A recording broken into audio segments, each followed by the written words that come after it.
Station gate पर police ने बड़ी कार्रवाई करते हुए प्रतिबंधित गुटखा जब्त किया है। ऑपरेशन थंडर के तहत की गई एनडीपीएस कार्रवाई में पुलिस विभाग द्वारा प्रतिबंधित विभिन्न प्रकार का गुटखा बरामद किया गया, जिसकी कीमत करीब 4,10,000 रुपए आकी गई है। जबलपुर निवासी आरोपी की पहचान हो चुकी है, लेकिन वो फिलहाल फरार है। पुलिस मामले की जांच में जुटी हुई है। याच्यामध्ये तहसील पोलीस स्टेशन अंतर्गत पाचपावली जो रेल्वे स्टेशनचे गेट आहे त्या ठिकाणी ही कारवाई करण्यात आली आहे। त्याच्यामध्ये एक आरोपीला आपण अटक करण्यात आलेला आहे आणि त्याचा पीसीआर रिमांड घेण्यात आलेला आहे। तसेच जो आरोपी आहे गुप्ता म्हणून जो जबलपूरचा आहे तो फरार आरोपी, याच्यामध्ये आम्ही इन्व्हेस्टिगेशन करत आहोत।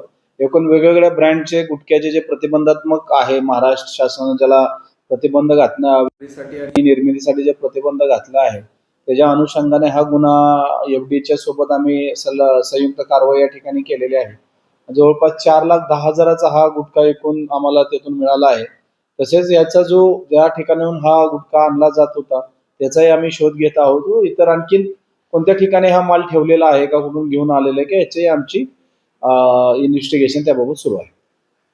त्याच्यामध्ये तहसील पोलीस स्टेशनचे पीआय मेंढे तसेच त्यांची जी डीबीची टीम आहे त्यांनी ही कारवाई याच्या अंतर्गत करण्यात आलेली आहे। आणि इतर कारवाई सुद्धा आम्ही त्या संदर्भात माननीय सिंगल साहेब यांच्या नेतृत्वाखाली जो ऑपरेशन थंडर आहे ज्याच्यामध्ये जे एनडीपीएस कारवाई जसे गुटखा असेल, तंबाखू असेल, त्यानंतर जे गांजा एमडी याच्या अनुषंगाने आम्ही ही कारवाई करत आहोत।